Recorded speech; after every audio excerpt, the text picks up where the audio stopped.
அஸ்ஸலாமு அலைக்கும் வரஹ்மத்துல்லாஹி வபரகாத்துஹு. இறைவன் மிகப்பெரியவன். ரமலான் நாள் 6 என்னை வளர்த்த புத்தகம் பகுதியில் இன்றைக்கு பார்க்கும் புத்தகம் முஹம்மத் நபிகளார் ஸல்லல்லாஹு அலைஹி வஸல்லம் முகம் சிவந்த தருணங்கள். முகம் சிவந்த தருணங்கள் அதனை எழுதியிருக்காங்க மௌலவி நூஹ் மகளரி. அவங்க நிறைய விஷயங்களுக்கு படிப்பினை தந்த புத்தகமாக இந்த புத்தகம் இருந்துச்சு. உள்ள நுழையும் போது எதுக்கெல்லாம் கோவப்பட்டாங்க?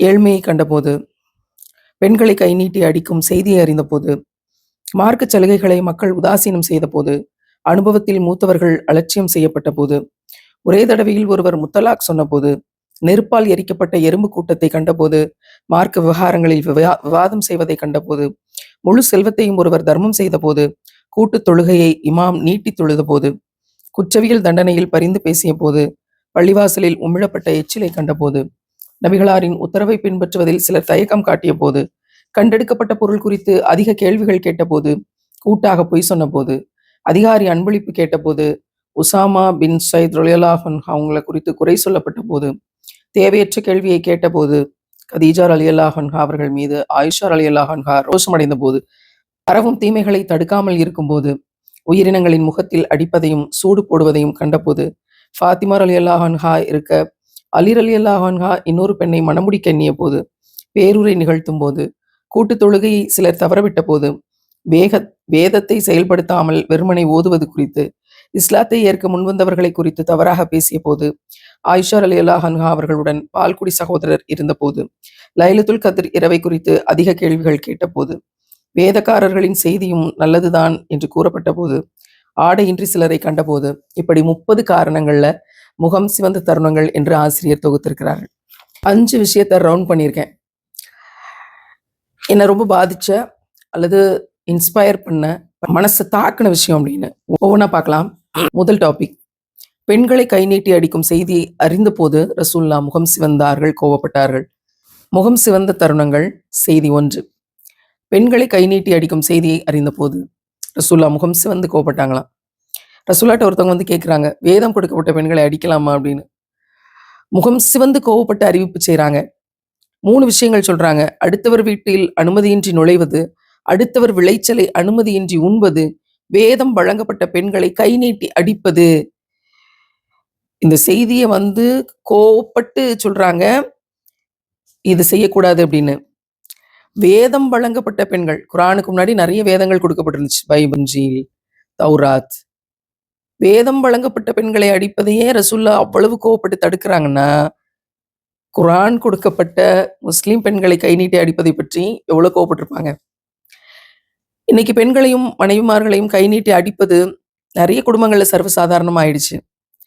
காலையில கை நீட்டி அடிச்சுட்டு சாயந்தரம் அதே மனைவியோட எந்த முகத்தை வைத்து கொண்டு படுக்கை பங்கு போட இவர்களுக்கு மனம் வருகிறது தெரியவில்லை அப்படின்னு ஆசிரியர் இங்க கேள்வி எழுப்பியிருக்கார். அடிப்பதற்கு கை ஓங்கும் முன் இது குறித்து மறுமையில் கடுமையான விசாரணை உண்டு என்பதையும், இதற்காக அங்கு கொடுக்கப்படக்கூடிய தண்டனை அனுபவித்தே தீர வேண்டும் என்பதையும் நெஞ்சில் நிறுத்த வேண்டும். தனக்கும் தன்னுடைய மனைவியருக்கும் இடையே கருத்து முரண்பாடு வந்தப்ப நபிகள் நாயகம் ஸல்லல்லாஹு அலைஹி வஸல்லம் அவர்களை என்ன செஞ்சாங்க? அடிச்சாங்களா?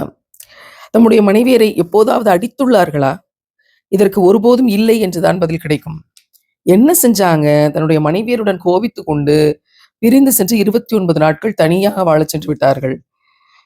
அல் குரானை தன்னுடைய செயல்களால் நடைமுறைப்படுத்தி காட்டியவர்கள் நபிகள் நாயகம் ஸல்லல்லாஹு அலைஹி வஸல்லம் அவர்கள். மாநபி ஸல்லல்லாஹு அலைஹி வஸல்லம் அவர்கள் மண் மீது நடந்து செல்கின்றார்கள் என்றால், மாமறை குர்ஆன் மனித உருவில் நடந்து செல்கின்றது என்பதல்லவா பொருள். சுப்ஹானல்லாஹ், இத்தனை அருமையா எழுதியிருக்காங்க பாருங்க. மாநபி ஸல்லல்லாஹு அலைஹி வஸல்லம் அவர்கள் மண் மீது நடந்து செல்கின்றார்கள் என்றால், மாமறை குர்ஆன் மனித உருவில் நடந்து செல்கின்றது என்றல்லவா பொருள். சுப்ஹானல்லாஹ். அப்படி இருக்கிறவங்க இப்படி வாழ்ந்து காமிச்சிருக்காங்கன்னா, எப்படி மனைவியை கை நீட்டி அடிக்க முடியும்? மனைவியரை அடிக்குமாறு அல் குர்ஆன் கூறுகிறது என்றால், முகமது நபிகள் நாயகம் ஸல்லல்லாஹு அலைஹி வஸல்லம் அவர்கள் தன்னுடைய மனைவியரோடு ஏற்பட்ட முரண்பாட்டின் போது அதை செய்திருப்பார்கள். ஆனால் அவர்கள் அவ்வாறு செய்யவில்லை.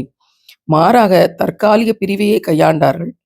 உங்களில் சிறந்தவர் உங்கள் மனைவியருக்கு சிறந்தவரே என்ற ஒரே ஒரு நபிமொழி மூலம் இஸ்லாம் மனைவியருக்கு வழங்கியுள்ள கண்ணியத்தை புரிந்து கொள்ளலாம். அடிப்பவர் எப்படி சிறந்த கணவராக இருக்க முடியும்? இந்த கேள்வியை எங்களோட வாழ்நாள் முழுக்க எல்லா பெண்களின் சார்பிலையும் நாங்க முன்வைக்கிறோம். அடிப்பவர் எப்படி சிறந்த கணவரா இருக்க முடியும்? அடித்த பின் கண்ணே மணியே என்று கொஞ்சத்தான் முடியுமா? அது மட்டும் இல்லாமல் மனைவியை அடிக்க வேண்டாம் அப்படின்னு ஒரு நபிமொழி பிரத்யேகமாக சுட்டிக்காட்டப்படுகிறது.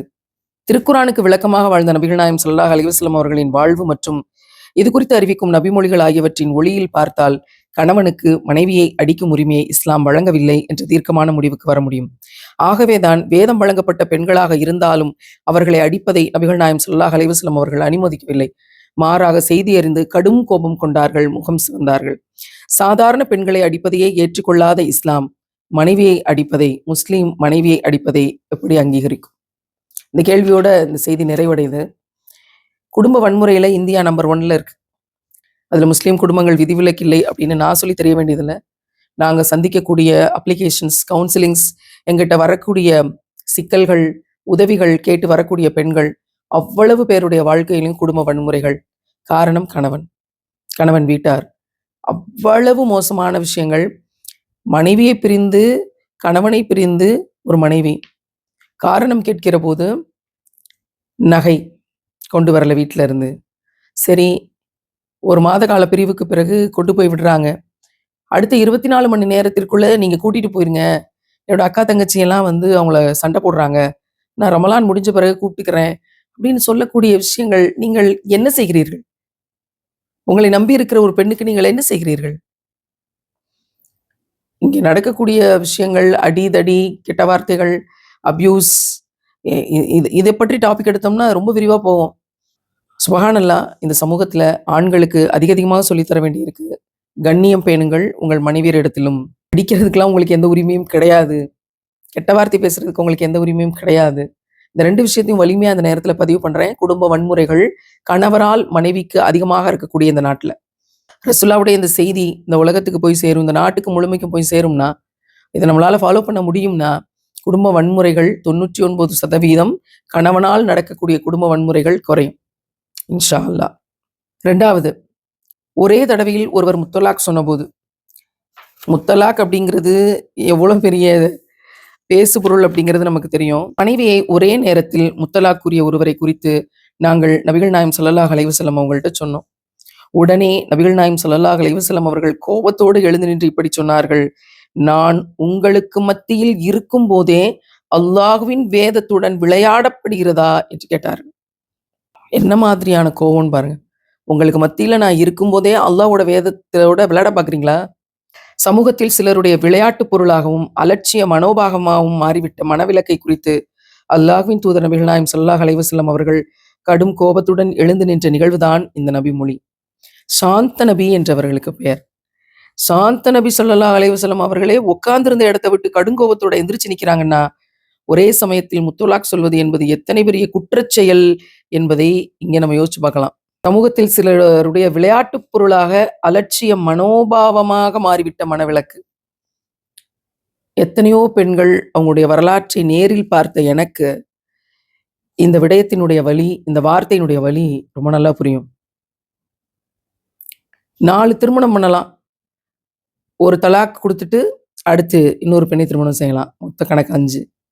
கொஞ்ச நாள் கழிச்சு அதுல யாராவது ஒருத்தரை தலாக் கொடுத்துட்டு அடுத்த ஒரு கல்யாணம் பண்ணலாம். மொத்த கணக்கு 6. இப்படியே 60 திருமணங்கள் வரைக்கும் செய்யலாம் என்ற மனநிலையில் பெண்களை விளையாட்டு பொருளாக ஆக்கி எவ்வளவோ ஆண்கள் வாழ்கிற இந்த சமூகத்தில் அவற்றையெல்லாம் நாங்கள் பார்த்திருக்கிறோம் என்ற முறையில் நாங்கள் விட்னஸ் பண்றோம். ரசூல்லா முகம் சிவந்த இந்த தருணத்தை எச்சரிக்கை செய்கிறோம். நாளைக்கு மறுமையில் அவர்களை பார்க்கத்தான் போறோம். நிச்சயமாக பாதிக்கப்பட்ட பெண்களுக்கு ரசூல்லாவினுடைய பரிந்துரை உண்டு, அவங்க ஹலாலா நிக்கிற பட்சத்துல. ஆனால் பெண்களை விளையாட்டு பொருளாக்கி வேடிக்கை பார்த்தாங்களே, அவங்களோட நிலைமையெல்லாம் என்ன அப்படிங்கிறது மறுமை நாளில் நிச்சயமாக காட்டப்படும். அதனால பாதிக்கப்பட்ட பெண்களுக்கு இந்த நேரத்துல சொல்லிக்கிறேன், நீங்க தைரியமா ஹலாலா நில்லுங்க. என்ன நடந்தாலும் சரி ஹலாலா நில்லுங்க. அல்லாஹ் சொன்னதுக்கு மாறுபட்டு எதையும் செஞ்சிடாதீங்க. மறுமை நாள்ல தி லாஸ்ட் ஜட்ஜ்மெண்ட் டேல மிக சிறந்த தீர்ப்பு உண்டு. ரசூல்லா முகம் சிவந்த தருணங்கள் 3. கதீஜா ரலியல்லாஹு அன்ஹா அவர்கள் மீது ஆயிஷா ரலியல்லாஹு அன்ஹா ரோஷமடைந்த போது ரசூல்லா வந்து இதுல என்ன கோவப்பட்டாங்க அப்படிங்கிற இந்த செய்தியை வந்து ரொம்ப சுவாரஸ்யமா நான் படிச்சேன். அதே சமயத்துல அழுதுகிட்டே படிச்சேன்.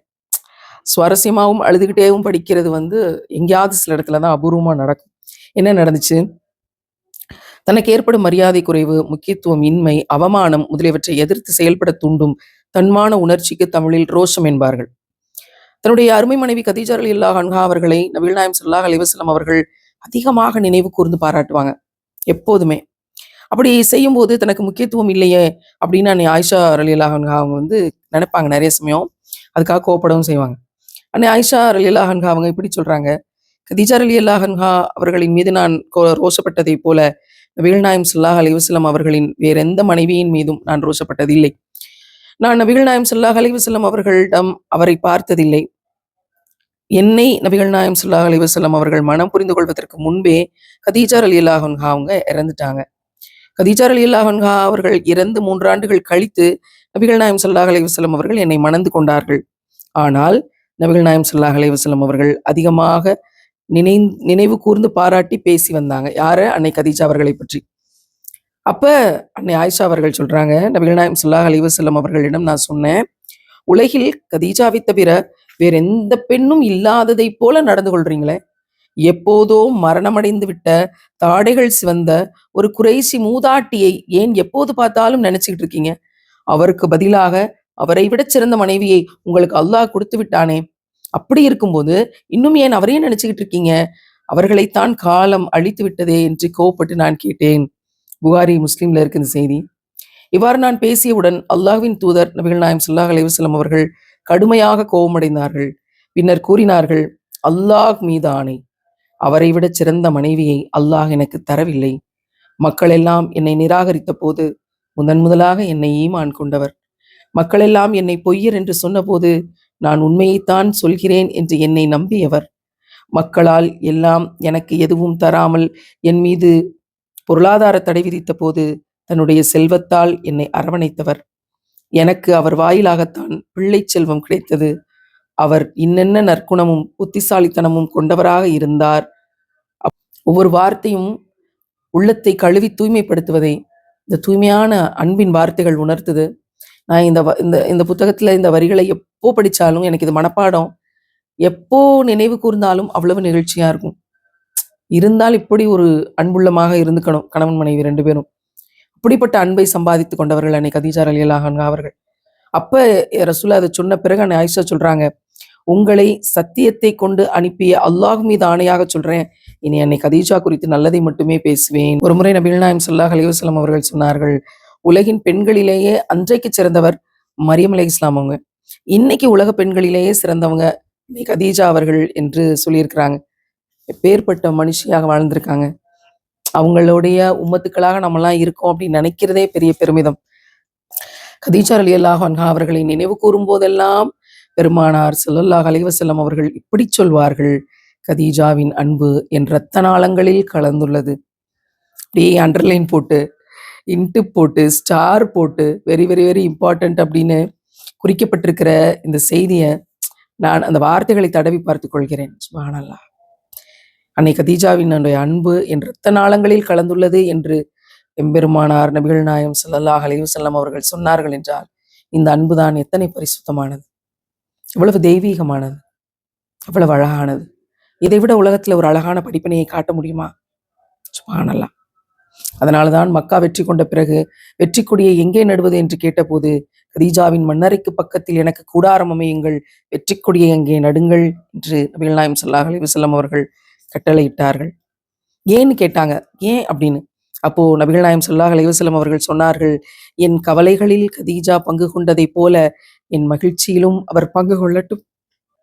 உயிரோட இல்ல, கூட இல்ல, ஆனால் என்னுடைய மகிழ்ச்சியில் பங்கு கொள்ளட்டும் அப்படின்னு நினைவு கூர்ந்து மனைவி இறந்த பிறகும் கூட அவங்களையே யோசிச்சு அவங்கள பத்தியே சிந்திச்சு அவர் மறைந்து 14 வருஷம் கழிச்சும் கூட அதே பாசத்தையும் அன்பையும் வச்சிருக்காங்கன்னா, எத்தனையோ உலகத்துல அன்பையும் பாசத்தையும் கணவன் மனைவி நேசத்தையும் படிச்சிருப்போம். இப்படிப்பட்ட உறுதியை உலகத்துல எங்கேயும் படிச்சிருக்க முடியாது. நான் படிக்கல. கதீஜா ரலியல்லாஹு அன்ஹா அவங்க மரணிச்ச பிறகு ஒரு பெண்மணி நபிகள் நாயகம் ஸல்லல்லாஹு அலைஹி வஸல்லம் அவர்கள்ட்ட வந்து, இறைத்தூதர் அவர்களே, உங்களுக்கு குழந்தைகள் இருக்காங்க, நீங்க இன்னொரு திருமணம் செய்யக்கூடாதா என்று கேட்டபோது நீண்ட நேரம் மௌனமாக இருந்தார்கள். நபிகள் நாயகம் ஸல்லல்லாஹு அலைஹி வஸல்லம் அவர்களினுடைய கண்களில் கண்ணீர், தலை கவிழ்ந்து இருந்த நாயகம் ஸல்லல்லாஹு அலைஹி வஸல்லம் அவர்கள் அந்த பெண்மணியிடம் கூறினார்கள், கதீஜாவை போல யார் இருக்கிறார்கள்? அவரை போல் யாரும் இல்லையே. இந்த கேள்வியும் அந்த கேள்விக்குறியும் எத்தனை பெரிய வழி, எத்தனை பெரிய வழி. உண்மையாகவே எழுத்துக்கள் வலிமையானவை அப்படின்னு இது போன்ற சில தருணங்கள்ல உணர முடியும். ஒவ்வொரு கணவனுக்கும் இந்த பகுதியில ஏகப்பட்ட படிப்பினைகள் இருக்கு. அவர்களெல்லாம் உளப்பூர்வமாக இதையெல்லாம் கேட்கணும், படிக்கணும், தன்னுடைய மனைவியை நேசிக்கணும் அப்படின்னு துவா செஞ்சுக்கிறேன். 4வது முகம் சிவந்த தருணம், பரவும் தீமையை தடுக்காமல் இருக்கும்போது அன்னையர்களில் ஒருவர் உம்மு சல்மா ரலியல்லாஹு அன்ஹா அவங்க. அவங்கள சந்திக்கிறதுக்காக ஒரு பெண்மணி வர்றாங்க. அப்ப ரசூல்லா வர்றாங்க. சரியான கோவத்துல வர்றாங்க. அப்ப கேட்குறாங்க, இறை நம்பிக்கையாளர்களின் தாயே, அல்லாஹ்வின் தூதர் நபிகள் நாயகம் ஸல்லல்லாஹு அலைஹி வஸல்லம் அவர்கள் கோபத்தில் இருந்தார்கள்னு நினைக்கிறேன். என்ன சொன்னாங்க? ஏன் கோவமா இருந்தாங்க? அப்படின்னு கேட்கும்போது, உம்மு சல்மா ரலியல்லாஹு அன்ஹா அவர்கள் சொல்றாங்க, தீமைகள் பூமியில் பரவும்போது அதை தடுக்காவிட்டால் அல்லாஹ் அவனுடைய வேதனையை பூமியில் இறக்குவான் என்று நபிகளார் சொன்னார்கள். அப்போது நான் கேட்டேன், அல்லாஹ்வின் தூதரே, பூமியில் நல்லவர்கள் இருந்தாலுமா அல்லாஹ் பூமியில வேதனையை இறக்குவான்? அதுக்கு ரசூலா பதில் சொன்னாங்களாம், ஆம், பூமியில நல்லவர்கள் இருந்தாலும் சரி, எல்லோரும் அழியும் போது கூடவே நல்லோரும் அழிந்து விடுவார்கள். பின்னர் அவரவருடைய எண்ணத்தின் அடிப்படையிலும் செயல்களின் அடிப்படையிலும் எழுப்பப்படுவார்கள் அப்படின்னு சொன்னாங்களாம். தீமைகள் புயலாய் வீசுகிற போது அதை தடுக்காமல் நம்ம விட்டுட்டோம்னா அல்லாஹ்வினுடைய தண்டனை இறங்கும். அது தீயவர்களை மட்டும் தாக்காது, எனக்கு என்னன்னு யாரெல்லாம் சும்மா இருந்தாங்களோ அவங்களையும் சேர்த்துதான் அழிக்கும். அல்லாஹ்வின் வேதனை வரும்போது இவர் நல்லவரா இவர் கெட்டவரான்னு பட்டியல் போட்டு பிரிச்சு பார்க்க முடியாது. எல்லோரையும் ஒன்று போலத்தான் அது வந்தடையும். தீமைகளை கண்டால் குறைந்தபட்சம் அது குறித்த அதிருப்தியாவது நம்ம முகத்துல காட்ட வேணாமா? நமக்கே வம்பு அப்படின்னு ஒதுங்கி செல்லக்கூடிய மனிதர்களை இன்னைக்கு நிறைய மேக்சிமம் மக்கள் அப்படித்தான் இருக்காங்க.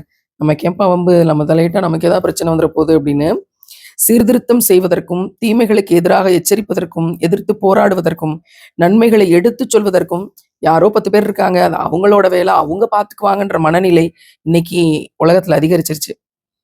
ஒரு சிலர் வாழும் வீட்டுல நடக்கிற பிரச்சனையவே கண்டுக்கிறது இல்ல. வசிக்கும் தெருவில் நடக்கும் தவறுகளையும் கண்டுக்கிறது இல்ல. எனில் நாட்டில் நடக்கும் தவறுகளை எப்படி கண்டுகொள்வார்கள்? இவங்கெல்லாம் யாரு? என்ன கேட்டகரி பீப்புள்னா, வாழ்க்கைங்கிறது சாப்பிடுறது, தூங்குறது, சந்தோஷமா இன்பங்களை அனுபவிக்கிறது, பிறகு மரணிச்சு மண்ணோடு மண்ணாக போயிருவோம் அப்படின்னு நினைக்கிறவங்க மட்டும்தான், என்ன நடந்தா நமக்கு என்ன, நம்ம என்ன செய்ய முடியும்ன்ற நினைப்புல வாழ்றாங்க. ஆனால் இந்த மாதிரி ஆட்களை நினைச்சு தான் ரசூல்லா கோவப்பட்டு முகம் சிவந்தாங்க. நல்லவரா இருக்கிறது அப்படிங்கிறது வேற, சீர்திருத்த பணி செய்யறதுங்கிறது வேற. நான் எந்த தப்பும் செய்யல, என் அளவில் நான் நல்லவரா இருந்துக்கிறேன் அப்படிங்கிறது வேற. நல்லவராக இருக்கிறேன், தீமைகள் நடக்கிற போது அதை சீர்திருத்த பணியாக நான் முன்னெடுக்கிறேன் அப்படின்னு ஈடுபடுறதுக்கு நிறைய வேறுபாடு இருக்கு. நல்லவரா இருக்கிறது நல்ல காரியம்தான். ஆனால் அதுல ஒரு வகையான பகட்டும் பலவீனமும் உள்ளடங்கி இருக்கும்.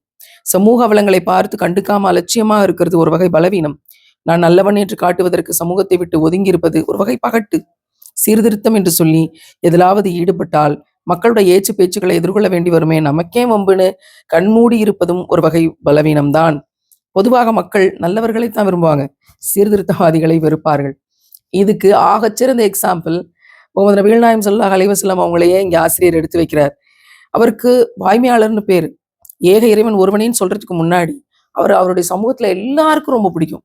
அவரை திட்டினவங்க கிடையாது, அவர் எதுவும் கோச்சுக்கிட்டவங்க கிடையாது, எல்லாருக்கும் அவர் ரொம்ப பிடிக்கும். அல் அமீன், வாய்மையாளர் அப்படின்னு பேர் சூட்டி அவருக்கு மகிழ்ந்தாங்க. ஆனா இறைத்தூதராக அனுப்பப்பட்ட பின்னர் பொய்யர், சூனியக்காரர், பைத்தியக்காரர்னு ஏகப்பட்ட பேர் வச்சாங்க. என்ன காரணம்? அவர் சீர்திருத்த பணிகளை செய்தார். உலகத்துல இருக்க சமூகத்துல இருந்த எல்லா விதமான கேடுகளையும் தடுத்து நிறுத்தி, தீமையை தடுத்து நன்மையை விதைத்தார்கள். நன்மையை விதைத்து தீமையை தடுத்தார்கள். அதனால சீர்திருத்த பணி செஞ்சதுனால அவருக்கு அவ்வளவு விமர்சனங்கள், அவ்வளவு மோசமான பட்டங்கள். நல்லவராக ஒருவர் இருக்கிற போது இந்த சமுதாயம் கொண்டாடுது அவரை. ஆனா சீர்திருத்த பணி செய்ய வரும்போது முடியாது, அவரை நாங்க ஏத்துக்க மாட்டோம் அப்படின்னு கல்லடி, சொல்லடி எல்லாம் நடக்கதான் செய்யுது. 1000 நல்லவர்களை விட ஒரு சீர்திருத்தவாதியைத்தான் அல்லாஹ் விரும்புகிறான் என்று அரபியில் ஒரு முதுமொழி உண்டு. ஏனெனில் ஒரு சீர்திருத்தவாதி மூலம் ஒரு சமூகத்தையே அல்லாஹ் பாதுகாக்கிறான், அது பொதுநலம். அதே வேளை ஒரு நல்லவர் தன்னை மட்டுமே பாதுகாத்துக் கொள்கிறார், அது சுயநலம். அதனாலதான் அல்லாஹ் சொல்றான், அத்தியாயம் 11 வசனம் 117, மேலும் உன் இறைவன் எந்த ஊரையும் அவ்வூர் மக்கள் சீர்திருத்தம் புரிவோராய் இருக்கும் நிலையில் நியாயமின்றி அழித்து விடுவதில்லை. பல ஊர்கள் எல்லாம் அழிச்சிருக்கிறான். அந்த மக்களுடைய மோசமான நடவடிக்கையினால, அந்த மக்களுடைய கெட்ட தன்மையினால அந்த ஊரே அழிச்சிருக்கான். ஆனால் சீர்திருத்தம் புரிவோராய் அந்த ஊர் மக்கள் இருக்கும்போது நியாயமின்றி அந்த ஊரை நான் அழித்து விடுவதில்லைன்னு அல்லாஹ் சொல்றான்.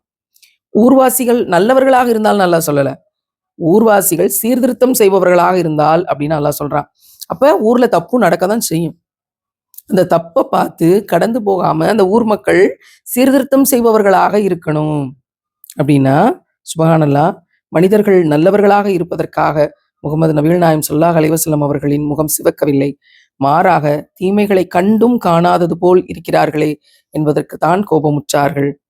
நல்லவராக இருந்தது போதும், சீர்திருத்தம் செய்பவராக மாறுங்கள் என்று இந்த கட்டுரை நிறைவடையுது. கேட்கிற எல்லோரும் சமூகத்தினுடைய தீமைகளுக்கு எதிராக சீர்திருத்தம் பண்ணுங்க. வரதட்சணை தலைவிரிச்சு ஆடுது. நகை போட்டு கட்டுற கல்யாணம் தான் எல்லா வீட்லையும் நடக்குது. மகற்படி நடக்கிற திருமணங்களை சீர்திருத்த பணியாக செய்யுங்கள். குடும்ப வன்முறை இந்தியா நம்பர் 1. குடும்ப வன்முறைகளுக்கு எதிராக சீர்திருத்த பணிகளை செய்யுங்கள். பாலியல் வன்கொடுமை இந்தியா நம்பர் 1.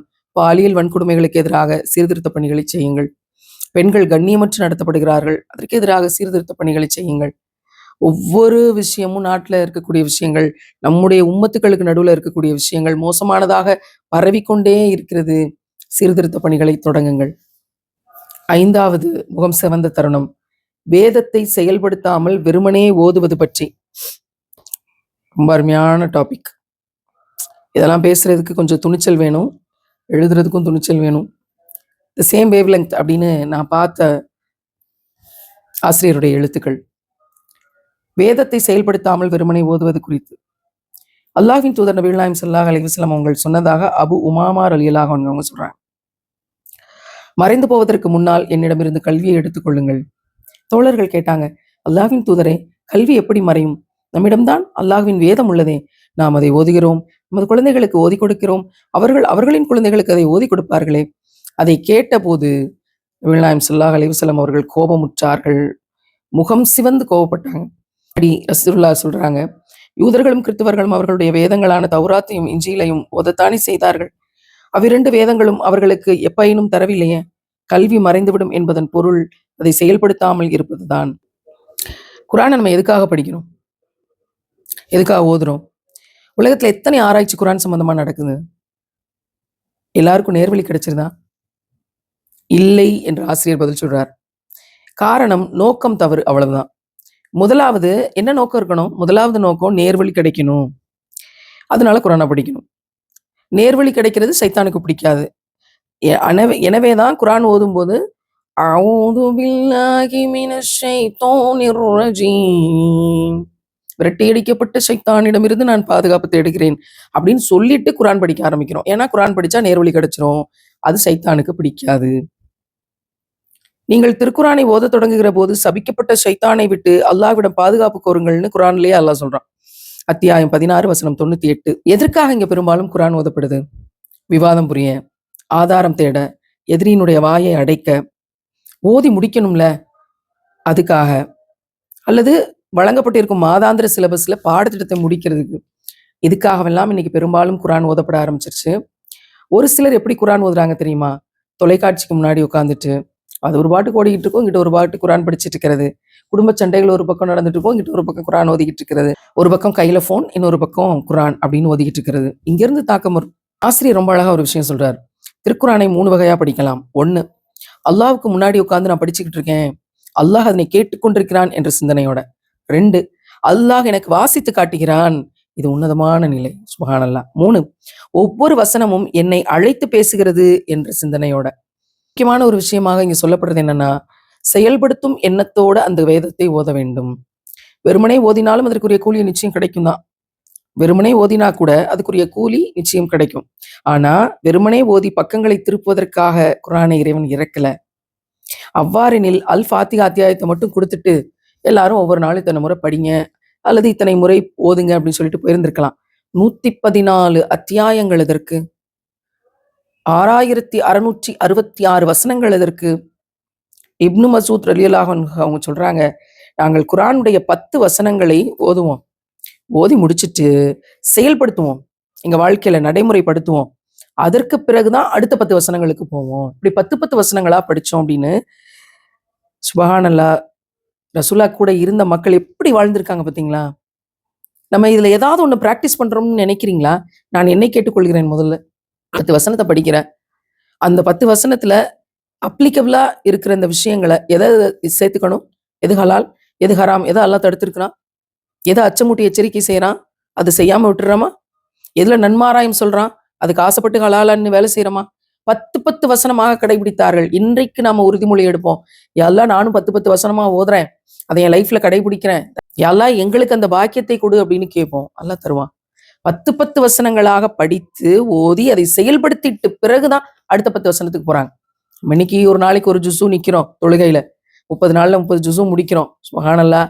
காதால் கேட்கிற நன்மை நிச்சயம் கிடைக்கும். ஆனால் முழு நன்மை ஜன்னத்துல் ஃபிர்தௌஸ், ரசூலுல்லாவோட மறுமையில் இருக்கும் பாக்கியம், உயர்ந்த பதவி, உயர்ந்த நண்பர்களோடு இருப்பது எல்லாம் கிடைக்கணும்னா இந்த மாதிரி 10, 10 வசனங்களாக படித்து ஓதி அதனுடைய பொருள் தெரிந்து அதை வாழ்க்கையில கடைபிடித்தால் தான் அது கிடைக்கும். முன்பு ஞானம் வழங்கப்பட்ட மக்களிடம் இது ஓதி காட்டப்பட்டால் அவர்கள் முகம் குப்புற சஜிதாவில் வீழ்கிறார்கள். மேலும் தூய்மையானவன் எங்கள் இறைவன், அவனுடைய வாக்குறுதி நிச்சயம் நிறைவேற வேண்டி இருந்தது என்று கூறுகிறார்கள். அழுத வண்ணம் முகம் குப்புற விழுகின்றார்கள். இந்த வசனம் பற்றி இப்னு அப்பாஸ் ரலியல்லாஹு அன்ஹு அவங்க சொல்றாங்க, இந்த வசனங்களை ஓதினால் உடனே நீங்கள் சுஜூது செய்ய வேண்டாம், கொஞ்சம் அழுங்கள், பின்னர் சுஜூதுக்கு செல்லுங்கள். காரணம், இந்த வசனங்களில் சொல்லப்பட்டிருக்கும் அழுகையை செயல்படுத்த வேண்டும் என்பதற்காக. எப்படி பிராக்டிஸ் பண்ணியிருக்காங்க பாருங்க. யா அல்லாஹ், இந்த வசனத்தை படிக்கிற போது எங்களுக்கு அழுகிற நசீபை கொடு. இந்த குர்ஆனை செயல்படுத்தாம விட்டுருக்கமே அப்படின்னு அழுகிற நசீபை கொடு. நீ கொடுத்த கட்டளைகளை முழுவதுமாக பின்பற்றாமல் வாழ்கிறோமே என்று நினைத்து அழுகிற நசீபை கொடு. சுப்ஹானல்லாஹ். ரசூலா கூட வாழ்ந்தவங்க எல்லாம் எப்படியெல்லாம் பிராக்டிஸ் பண்ணாங்க, குர்ஆனை எப்படியெல்லாம் வாழ்ந்து காமிச்சாங்க. அதுல ஒரு துளியாவது நம்ம செஞ்சு பாக்குறோமா அப்படிங்கறத நினைக்கும் போது குற்ற உணர்ச்சியா இருக்குது. ஆனா அல்லாஹ்ட்ட கையேந்தி கேட்கிறோம், யா அல்லாஹ் அந்த அழகான பாக்கியத்தை எங்களுக்கும் கொடுப்பாயாக. ஆமீன். குர்ஆனுடைய வசனங்களை சிந்தித்து ஓதுங்கள். முதல்ல அல்லாஹ்க்கு முன்னாடி இருந்து படிக்கிறோம். அல்லாஹ் தான் நமக்கு சொல்லி கொடுக்குறான் அப்படின்னு நினைச்சு படிக்கிறது. 2வது செயல்படுத்தி படிக்கிறது. 3வது சிந்தித்து ஓதுங்கள். சிந்திச்சு படிக்கிறது.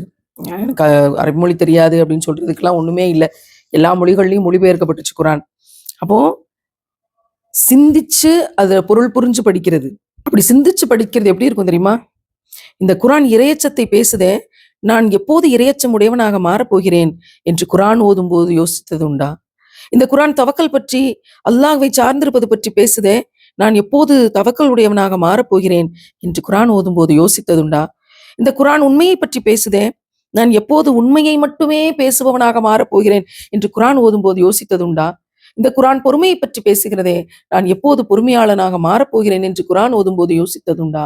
இந்த குர்ஆன் தௌபாவை பற்றி பேசுகின்றதே, நான் எப்போது தௌபா கேட்கப் போகிறேன், மன்னிப்பு கேட்கப் போகிறேன் என்று குர்ஆன் ஓதும் போது யோசித்ததுண்டா?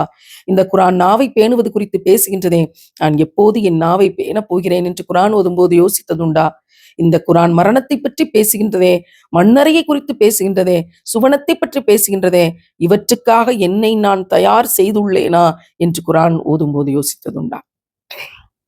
இந்த குர்ஆன் அல்லாஹ் விரும்பக்கூடிய செயல்களை பற்றியெல்லாம் பேசுகின்றதே, நான் எப்போது அல்லாஹ் விரும்பக்கூடிய செயல்களை செய்ய போகிறேன், அல்லாஹ் விரும்புவதை விரும்பப் போகின்றேன். இந்த குர்ஆன் அல்லாஹ் வெறுப்பன பற்றி பேசுகின்றதே, நான் எப்போது அல்லாஹ் வெறுத்தவற்றை வெறுக்கப் போகிறேன் என்று குர்ஆன் ஓதும் போது யோசித்ததுண்டா?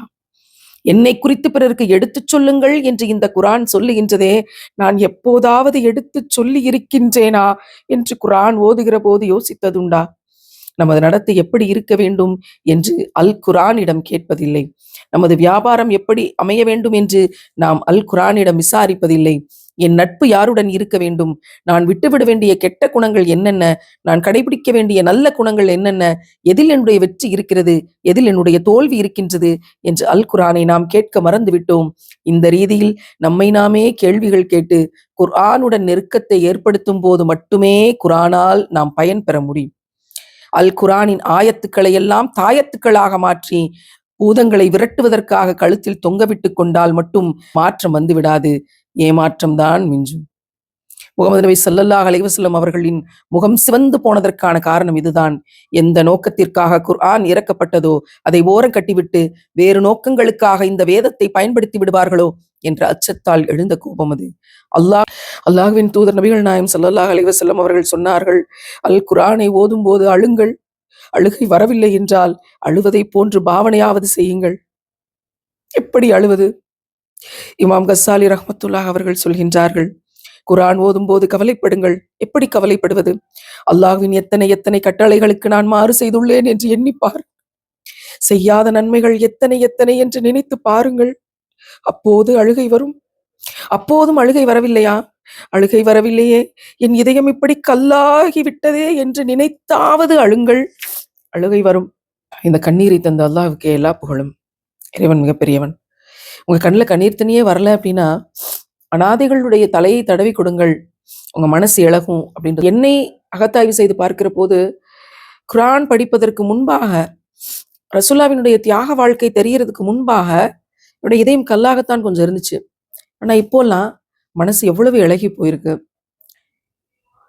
ஒருத்தரோட கவலையை கேட்கிற போது, பசித்தோருக்கு உணவில்லை அப்படிங்கிறத பார்க்கும்போது கண்ணில் கண்ணீர் தண்ணி வருது. சமைச்சு கொடுத்த சாப்பாடு பத்தாம போயிருச்சுன்னு சொல்லும்போது கண்ணில் கண்ணீர் தண்ணி வருது. சமைச்சு கொடுத்த சாப்பாடு கெட்டு போயிருச்சுன்னு சொல்லும்போது கண்ணில் கண்ணீர் தண்ணி வருது. இறைவன் மிகப்பெரியவன்.